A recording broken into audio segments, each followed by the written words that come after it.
Really? All right. All right. All right. All right. Oh, wow. You're a Valley girl. Valley girl. Hey, everybody. Welcome to Wholehearted Living With Valerie and Bennie. And this is a podcast where one of us brings a subject and the other one doesn't know about it. That's right. Except we do know about today's. We do know about today's, so we have a special one. But first, this past weekend, you guys, and actually, we'll talk about that later. But do you want to talk about your weekend? Yeah, we had Kylie's birthday. What do you mean Kylie's birthday? No, I'm not finished. Let me finish. Okay. Saturday was crazy because we had Kylie's birthday. We went to work out. Then we went to lunch with her. We went shopping. We did coffee. Then she went off with her friends. Then You we went did not nearly as much with me. And then we went to Tom's house and we welcomed our nephew's new wife into the family. And then we left there and came straight over here for your little birthday party. Little, thank you. Well, it was kind of little. I mean, it was cute. It was fun. It was It was cute. It was dessert. It was banana splits. And it was cute. It Yeah. was actually really fun. I actually did something that I never do, which is I invited just a few people. I actually didn't want to have a lot to do with it, but I only invited a few people, and I just wanted it to be a small group. And I wanted it, and I'm really kind of weirded out by the fact that I'm going to say this, but I didn't want my kids there. And he was like, because I just love being with my kids all the time, and then I feel kind of like, I don't know if the right word's controlled by them. But I just was like, I just want to chill. I just want to sit there. Well, I guess I understand what you're saying. Part of me is more like, you can socialize on a different level. Yeah. When, Yeah. And so we're going to an escape room. Yeah, that's fun. Tomorrow. So we're going to do that with the kids. But I didn't finish my weekend. But, oh yeah, finish your weekend. Sorry, finish your weekend. Sorry. So we did that. And then Sunday morning we got up and went to church. And then, oh wait, am I supposed to say it right now? Sure. And then we got baptized. Yeah, that's very Me cool. and Peter. Yeah. We'll get back into the baptism thing a little bit later. But that was a really fun time, actually, to see you guys. You guys all went. That was nice. Yeah. And it was a really fun time. I really enjoyed birthday. The birthday, it really wasn't a birthday. It was my last week of school. I had a paper to do and all these different things. And so it was a little weird. But that Saturday night, it was really fun just to hang out.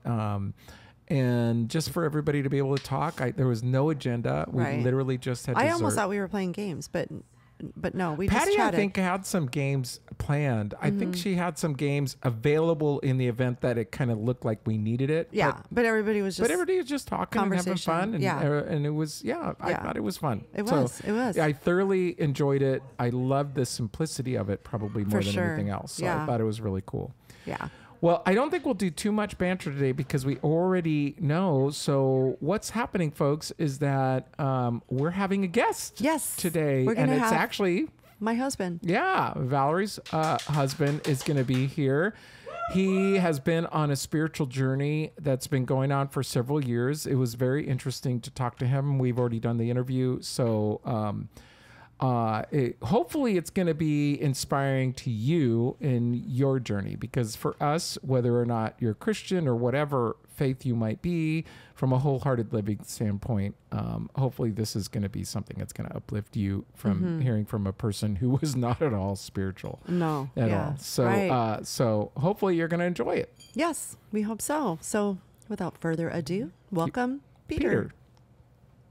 All right, folks. So thank you so much for sticking with us. This is my brother-in-law and friend, Peter Grogan. Hello, everyone. Can you stop? Welcome. Can you Yes. Thanks for having me. Living. Thank you for having me on Wholehearted_living_ podcast. You're very welcome. So for those of you that don't know, Peter is my husband. Yeah, and her friend. And my friend. Yeah. You're my best friend, actually. Yes, indeed. What about me? You're my not best Oh, friend. her. I thought you were talking to me. I was like, let's see. There's, You're my brother. Seventh. No, you're my good friend. I'm seventh on Peter's list. But I mean, top 10. I don't even make them memorize the phone numbers. Top 10, Benny. Top 10. That's nice. Yeah. I don't think I'm in phone. anybody's top 5 or anything except for Patty's. You're my top 5. I think Patty's. Yeah, you're in Patty's top 5. Anywho, we are here because we are going to go into a little bit of a wholehearted living journey in regards to like spirituality and how it can affect us. So I think a great way to start, Peter, is for you to give us like before recent events, like where, like I'm curious about where you were, because this is going to be about spirituality, folks. Sure. So where were you from a spiritual perspective? Well, let's see.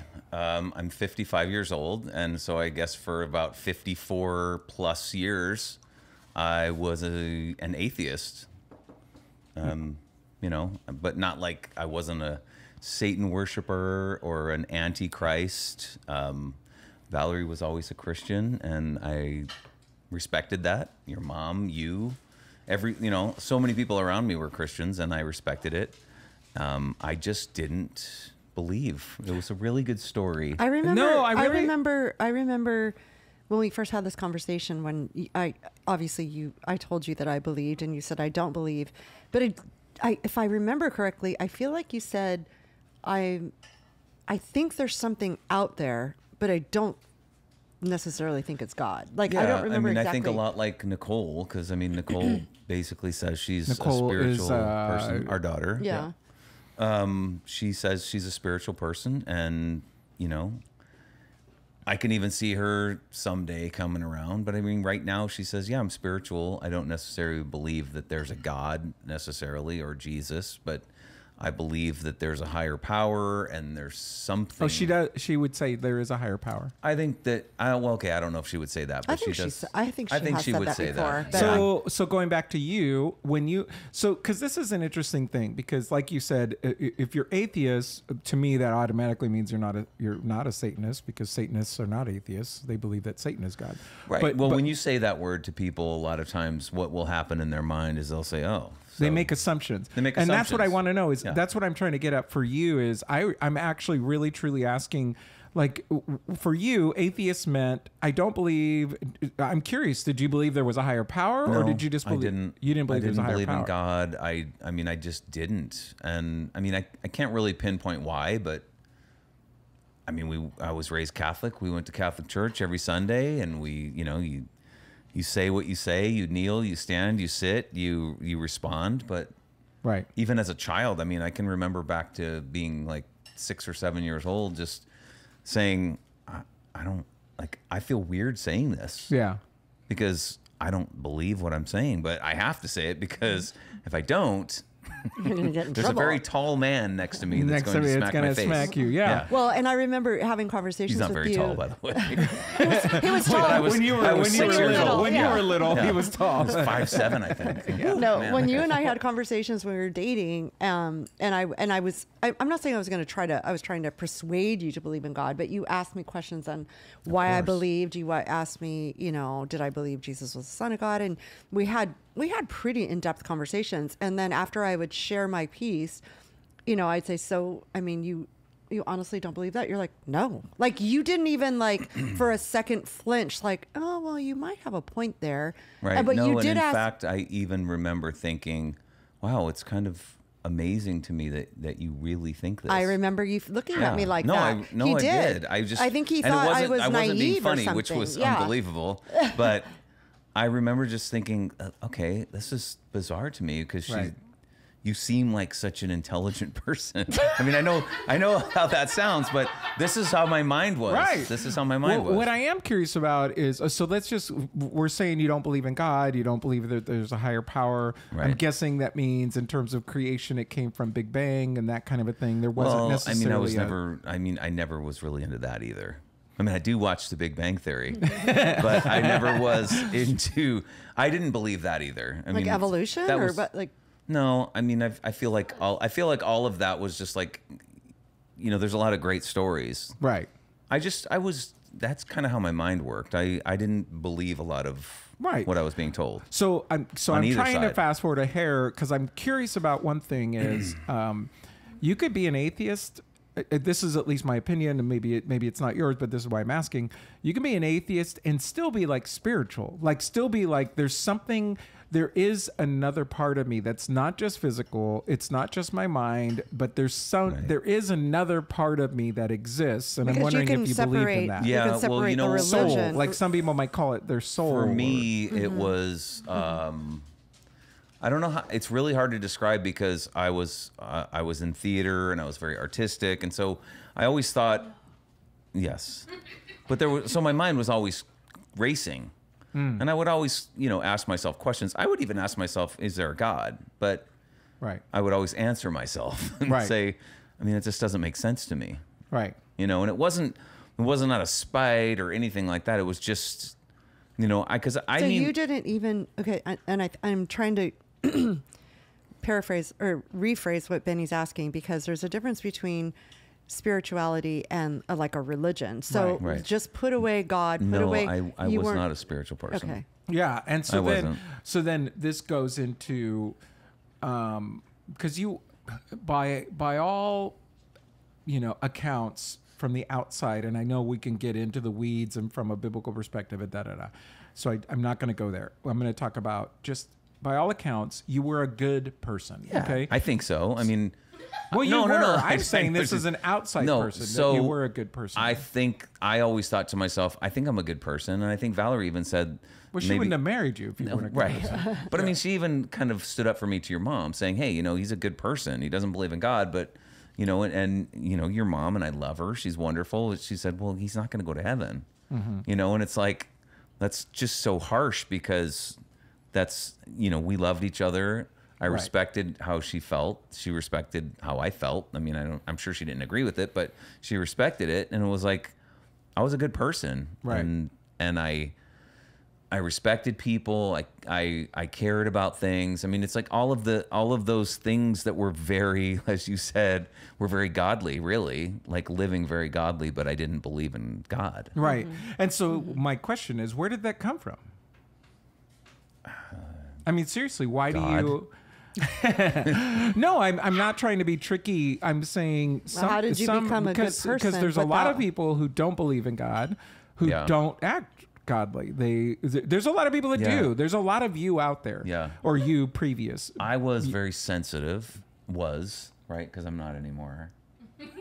I was like, was. No, I mean, even as a child, I was very sensitive. So I don't know. I mean, I had a very rough relationship with my dad, so it was like, that was rough. But I know that's always goes back to that, but I don't think that was what formed, who I was. I just... Can you help me out? I was the youngest of 6, and I was very analytical. I remember this as a child, analyzing my parents' relationship, analyzing my brothers and sisters. And I just think that I kind of took a lot of what I saw and I just did the right thing. I mean, I saw my brothers and sisters doing drugs, doing a lot of things that I didn't want to do. Right. And so I just think that kind of formed who I was. Yeah. I wasn't a perfect person because, I mean, I had no one to answer to. I did as I pleased, and I really didn't. Can you please sing the song? I'm not a perfect I know I heard that when I said it, but so I mean, I was just kind of out there doing my own thing and having no one to answer to, and it was luckily I think I was a good person because I think I could have fallen into something really bad. Yeah. So, especially being a musician. And so when a lot of people, this is Benny, therapist, life coach coming out right now. So a lot of people, when they're hurting and they're like, everybody hurts at one point or another, right? That's another song. But there's there's things that happen in our lives, traumas that happen in our life. There's disappointments, whatever. And then we do something to feel better. People do things to feel better. Right. What did you do? Like, what was your compass? What was your north? Sang. I wrote music, sang in choir, and sang in a band, and I mean those things made me feel good. Yeah. So that was it was an artistic thing. So instead of doing drugs or drinking or, which I mean, not to say that you never did could those have things. led to. I mean, I really didn't do drugs. I mean, I drank a lot. But I mean, I really didn't do drugs, thankfully, because I think so many people that I knew in the music business and in theater and all that stuff. I mean, there was some crazy stuff going on. Yeah. And it just wasn't my thing. Yeah. If it had been my thing, I probably would have fallen down it would have been bad. A dark path. It could have been really, really bad. Yeah. So let's fast forward. Yeah. Okay. So now we're running out of time. So now, yeah. So thank you, Peter. We'll talk to you later. fast forward to about 8 months ago or something like that, and tell us what your journey recently. So I'd say probably a couple of years ago. Okay. You know, somewhere during all the COVID craziness, I just, you know, I started really taking a look at everything and looking at my life and my life with my wife and my kids and my grandchildren, and it was just like, you know, seeing my parents get older. I mean, so many things just kind of were in your face. And I don't know, I just started seeing some things that I didn't like. I started noticing a lot of things in the world that I just didn't agree with. And a lot of people were just becoming, in my opinion, I will say in my opinion, there was a lot of evil in the world. And I don't know, it's just something just made me start questioning things. And I know Valerie would hear me from time to time. I mean, I didn't really say, hey, Valerie, you know what? I'm starting to wonder if there's really a God. That didn't come out. It was just, I know that she heard certain things that I would say. And I mean, it was just, I don't know, it was just timing. Yeah, because I remember, you know, what's funny is I was just thinking of the recent journey, but you're right.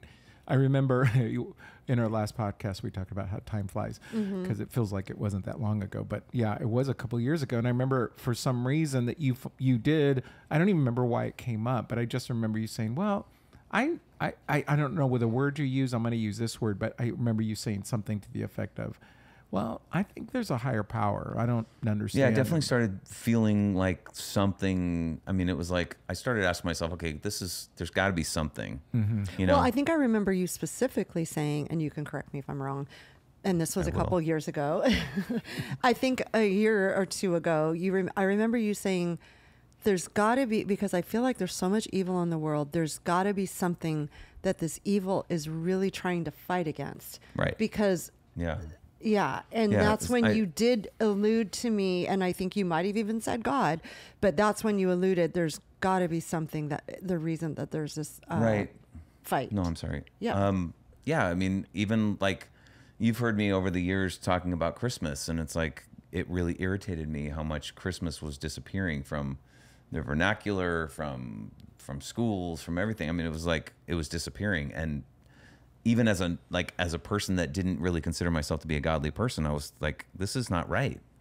You know, this is, I mean, if ever there's a time to celebrate God, it's, you know, it's Christmas. And it's like, so, I mean, we both kind of agreed on that taking it away from years. Saying, and it was a winter holiday or, and so I really think that kind of that and other things just kind of sparked something in me. And it's been lingering, and, you know, and then our friend Ted it was so bizarre because all of this was already on my mind. I was already like, I think last Christmas, which is another song. We were listening to some music and there was, I forget which song, it was Oh Holy Night, but it was not because we love the Mariah Carey version of Oh Holy Night, but it was this other, I was listening to an alternative music Christmas, and this really amazing version of that song came on, and I was just like bawling. And, you know, when we were in the kitchen, I was just like, God, this song is just intense, you know? And so it was just kind of crazy. And so when sometime in January, Ted contacted me on LinkedIn. So listener, Ted is a high school friend and contacted Peter out of the blue. He contacted me on LinkedIn and he said, hey, let's get together for lunch. We had lunch. It was very,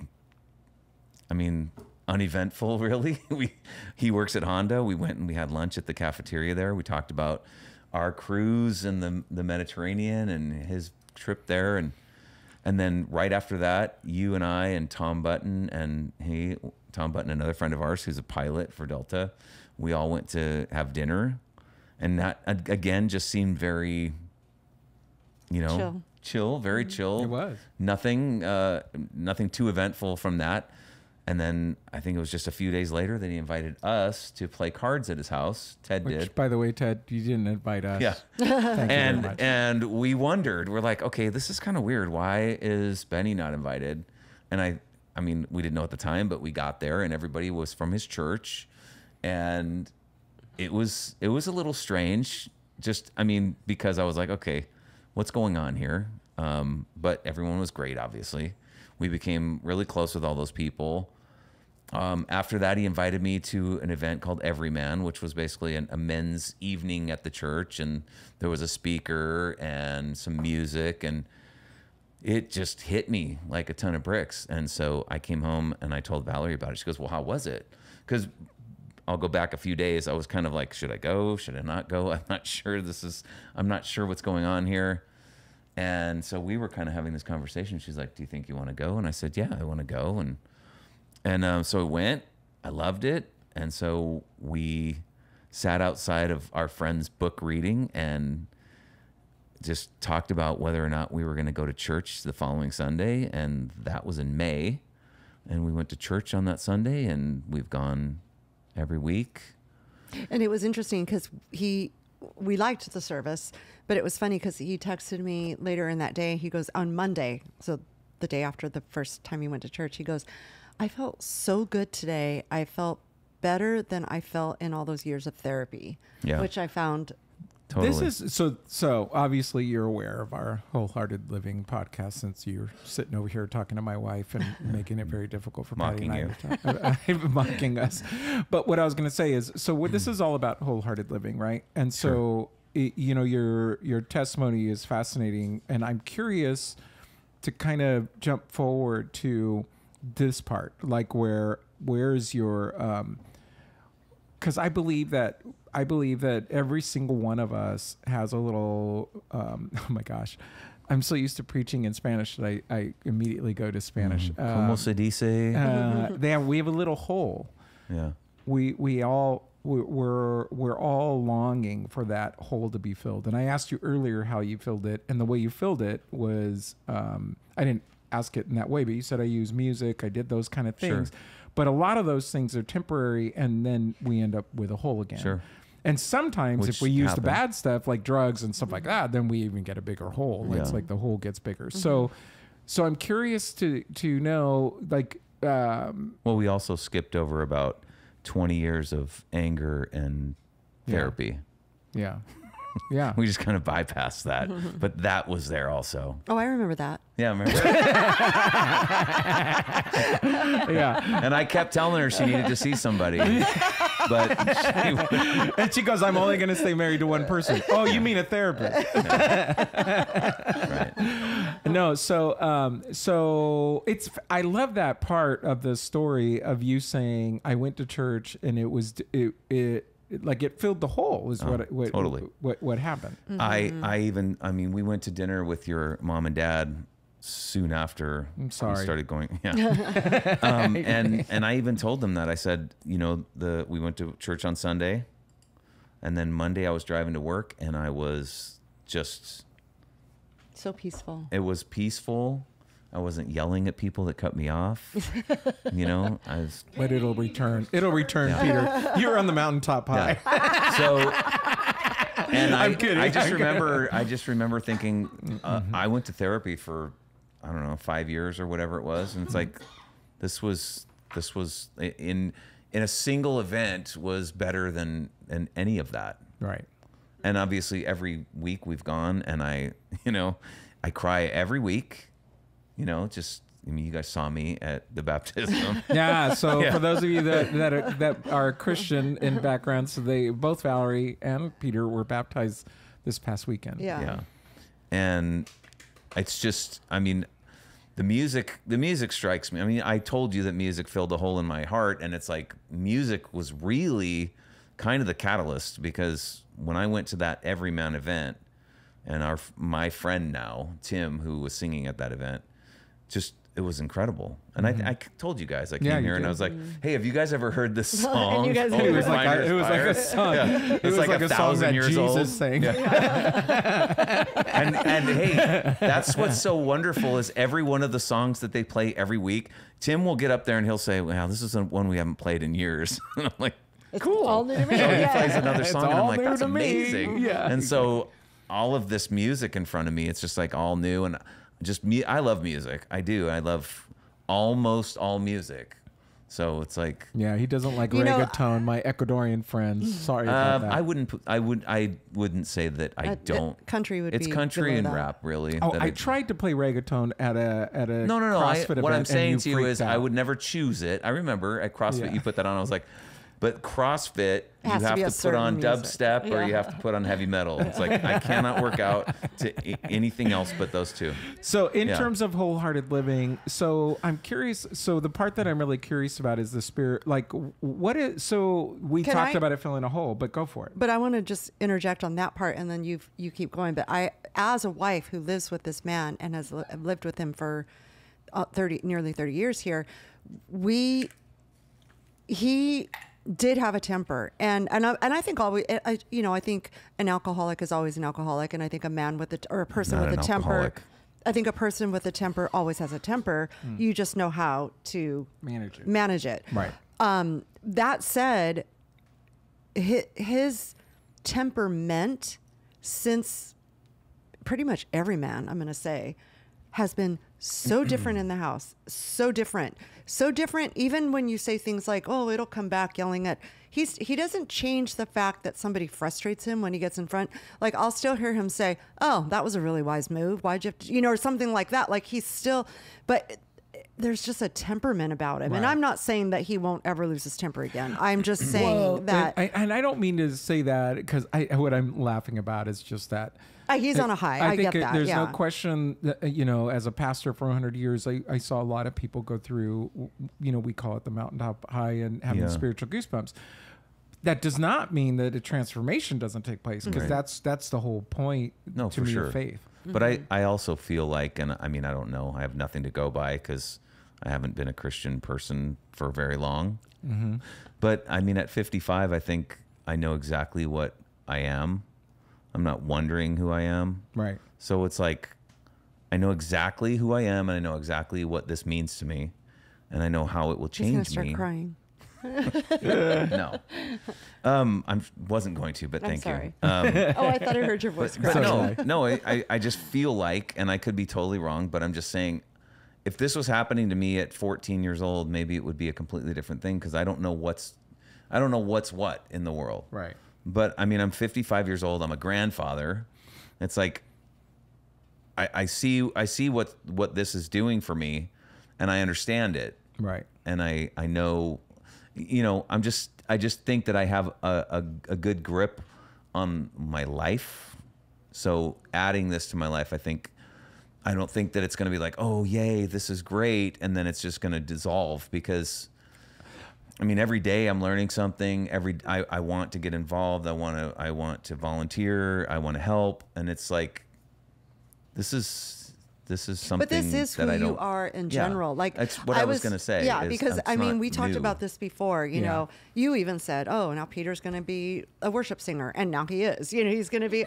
But you think about when he got into CrossFit, he was 110% into CrossFit. When he gets into golf, I won the CrossFit Games, by the way. Right. I know. I remember. Remember that? Yeah. Yeah. There's an article written about everything that he does is. They said there's this dude that died on the screen. It wasn't. That was me, probably. No, but everything that he does is like full throttle. Right. He went to person. Whatever what do you call it? The man thing. Every man, and then the next thing I know, you're wearing a cross hat. Yes. It was like, holy cow. That's part of the joke that Patty and I had. And how many shoes did he have for CrossFit? Like, he had every single color. Nano there was. Okay, yeah. But I'm just saying. So now I'm going to get all kind of multicolored robes. But he's also I'm just saying, like, when he meets people, even like at work, the next thing you know, they're going coffee together. I'm like, ew. Right. What I really didn't mean, I hope you didn't get this. What I'm saying is that there is everybody goes through. It's just like when we get married, right? No, I get it. There's a spirit, I didn't take offense to it. Honeymoon phase. And then all of a sudden things become a little bit more plateaued, and then even at times they go down, and we're not even sure. Or maybe a little bit confused. This has nothing to do with where you are in your faith. And so I think that's actually part of the journey, and that's part of wholehearted living is walking through the valleys, because that's what happens, is that all of a sudden what can happen, I'm not saying this is happening to you, but what can happen is everything seems to be working great. And it's like, oh my gosh, this is God. And then all of a sudden something doesn't happen, and then we go, wait, where's God?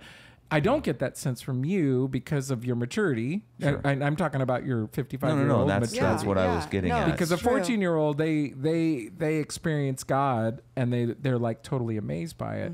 And then 2 seconds later, the girl doesn't say anything to them when they're walking by the hallway, and it's like, oh my God, God sucks. Yeah, right. Where's God? Right, and who told you the statistic about?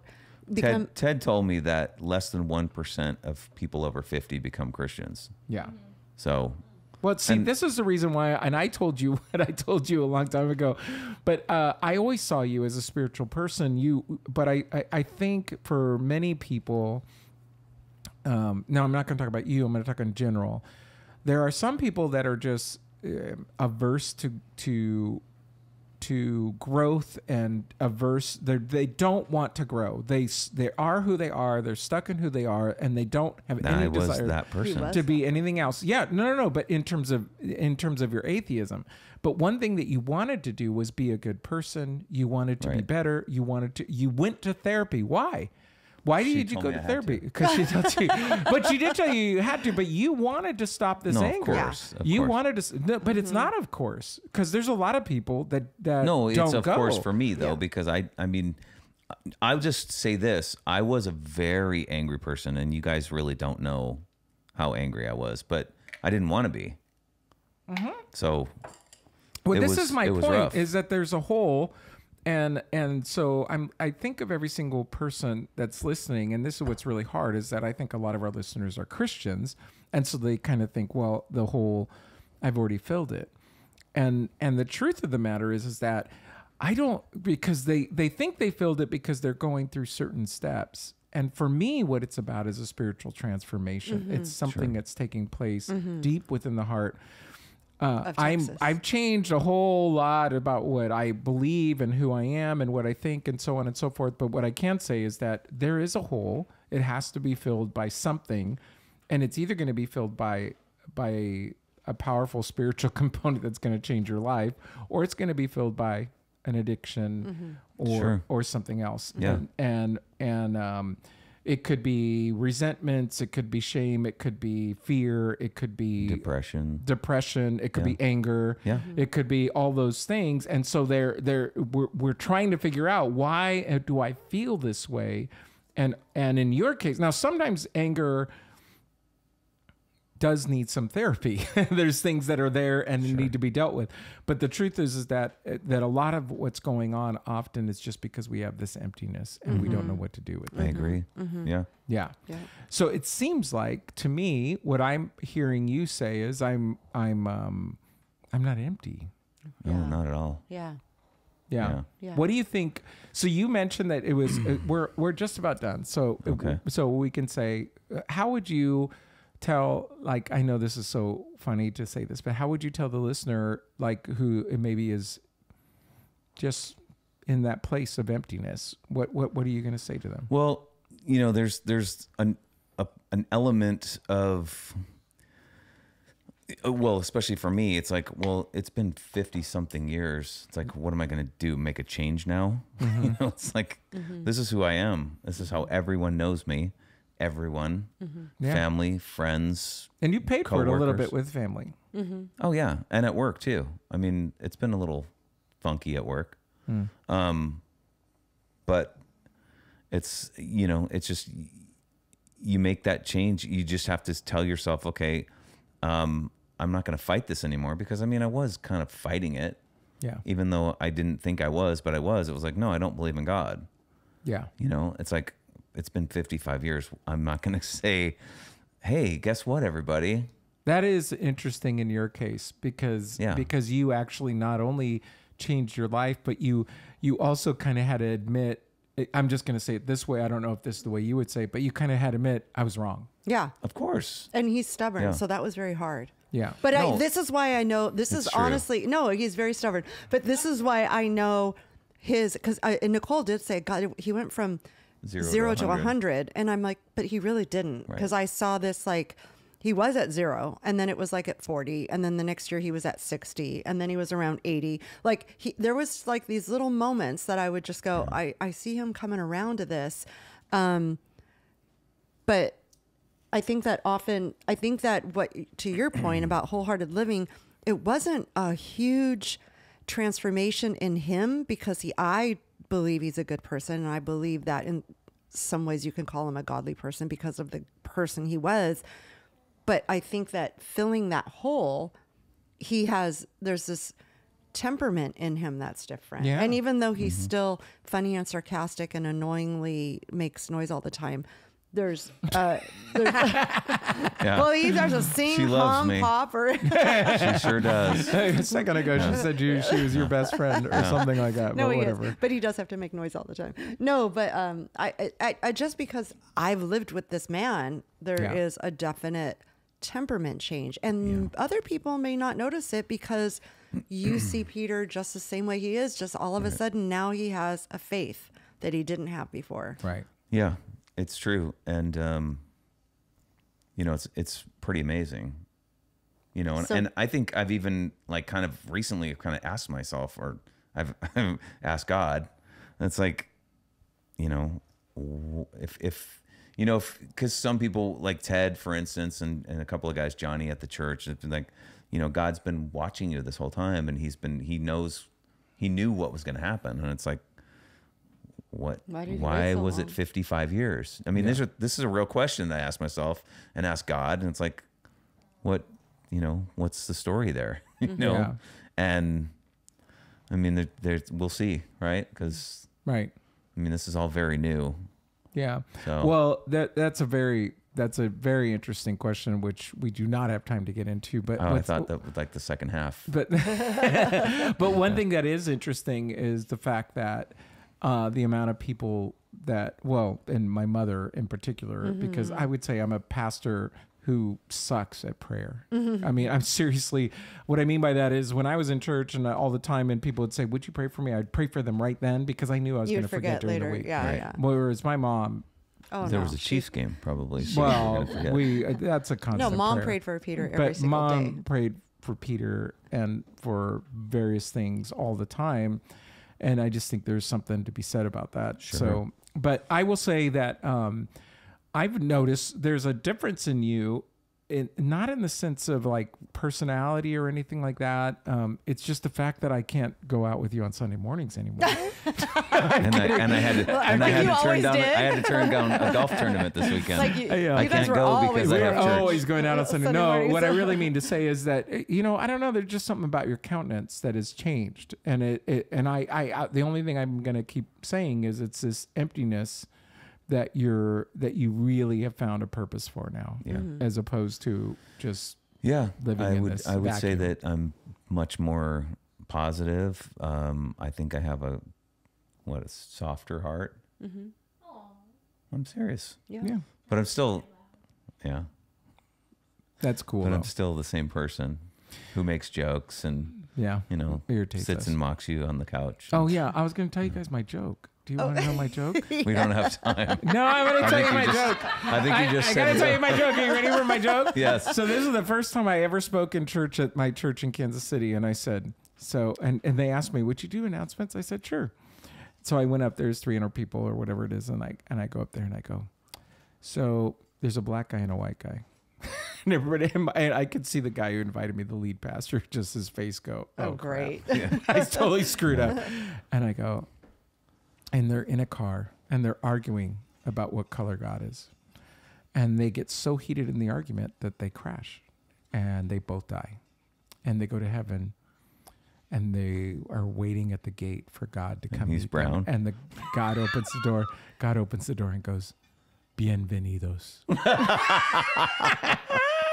Oh man, I don't get it. That's welcome in Spanish. Oh, he was Hispanic. He was Hispanic. No, we're Hispanic. I know. I don't know Spanish. I didn't get it. That's so funny. That's a pretty good joke, though. Isn't it? That's good. Yeah. I like and then that. what's really funny is that what's funny is that later the white pastor came up to me and says, "That's such a good joke. I'm going to tell it." I go, it won't be funny. It doesn't work. I go, it sounds wrong. It won't be funny. I thought you were going to say, and the black guy won the joke. Yeah, exactly. There was a Mexican and a black guy, and God came down and said hello. Yeah, it doesn't work. It's like, it doesn't work. It doesn't work. Yeah. It works with the brown dude. Anyway, Peter, thank you for sharing your story. I hope for you folks that are out there that you can take a little bit from it. And yeah, really, I'm happy for you. Thank you. Super happy for you. Me too. You should be happy for your sister. I'm happy for all of us. Yes. Okay. Yeah. Just keep drinking. All right. Thank you, sweetie. Don't look at your screen. Go ahead. You send us out. Yeah. Hey, remember to go to wholehearted _ living _ podcast. Here, that's none of that. Okay, he goes away. Oh, we're done. Okay. All right. Well, there you go. There you go, Peter. We're very glad that you joined us and really enjoyed it. And honestly, it's for me, very inspiring to know and very inspiring to actually like hear from somebody that you could totally sense. I mean, I've seen this in Peter's life, that there was this hole. Yeah. And every single person, all of us have that hole. And so you're going to fill that hole with something. It's not possible. You know, it's interesting because I didn't say this on there. I meant to say it and then we got sidetracked. But what I was going to say was when he used to ask me questions about it, why I believed, why, you know, or whatever, I would always just go, I can't explain why, but I know when I became a Christian and believed that it just felt good. And I felt, and I did, even, I know you're using like a whole, but I meant, in my mind, I felt whole. Yeah. Like No, I think it's a great way to say it. You're right. Yeah. Yeah. You feel whole. You feel complete. Yeah. Yeah. No, that's very cool. Yeah. And you can have, like you said, even in our interview with him, that you can have those valleys, you know, you go up, you can go down, you can go whatever. But when you have, I don't know, for me, when you have Jesus, it just, you're going through it with someone and you know you're not alone. And you're not alone. Yeah. So anyway, that was fun. That was fun.